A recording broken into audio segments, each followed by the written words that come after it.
Hi, this is Steve Bookbinder. Today, I want to talk to you about inspecting your work. Everyone who's serious about accomplishing their goals finds a way to inspect their work to ensure they're making progress. You should too. There are 4 things you should do. First, do a daily pipeline check. Second, inspect your calendar. Third, check your KPIs. And finally, keep testing new strategies. Let's go into each. The first, do a daily pipeline check. There's nothing more sobering than either beginning the day or ending the day or both looking at your pipeline. Oh my goodness. All of a sudden you start to realize that even though you're busy working on stuff, you start to scratch your head and you go, what am I so busy doing again? Because whatever it is, it's not changing my pipeline.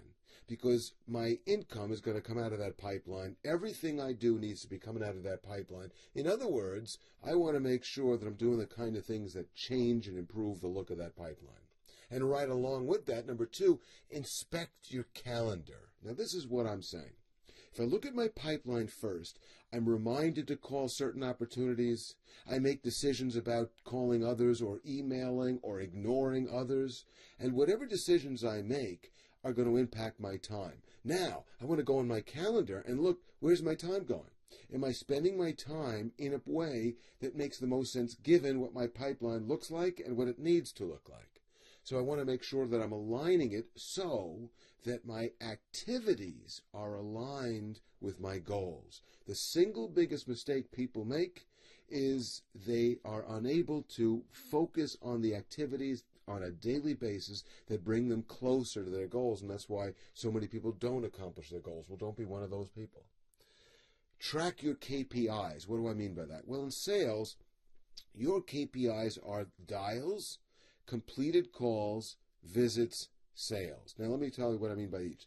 Dials, not every single time you pick up the phone, not everybody you call, but when you're reaching out to people for first meetings, introduction meetings, the meeting that would begin a new sale, either with an existing customer or a new sale with a new customer.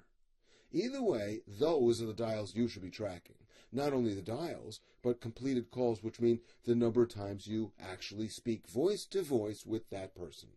Appointments, and in this case, I'm talking about how many first appointments, first meetings which begin the sales process of a new sales opportunity, how many of those, and finally closes. Well, after a while, you learn your ratios between how many dials it takes to get a completed call, how many completed calls to get an appointment, how many appointments equal how many sales, and what the average value of each sale. And you start to work with those ratios and develop new strategies and understand what you're really accomplishing.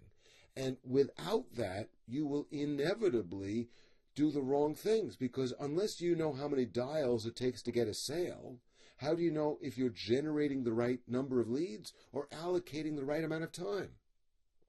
So you need to track your KPIs all the time. Also, it's just a phenomena of goal-seeking activities, but when you track things, you unconsciously drive yourself towards a behavior of improvement. You can't help but improve the moment you start looking closely at any of your numbers. And finally, keep testing new strategies. It's very common to conclude that the best way to drive from point A to B is this one route, and to do everything in a pattern and always do it that way, and consistency is great, yes indeed. But how do you know that there isn't another way, a better way, a smoother way, a more efficient way, a way that doubles up on the productivity? Well, unless you're testing new strategies all the time, you can't know that.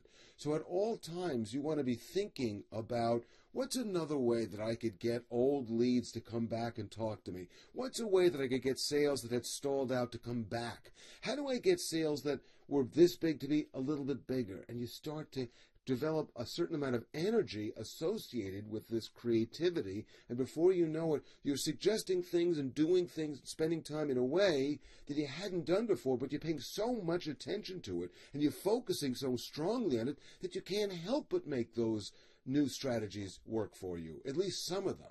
And the energy associated with testing is something which you can't measure, but is the single biggest, most common factor evident in all great salespeople. And I hope you take that piece of advice. So there are 4 things you want to be doing. daily pipeline checks, inspecting your calendars, tracking your KPIs, and testing new strategies all the time.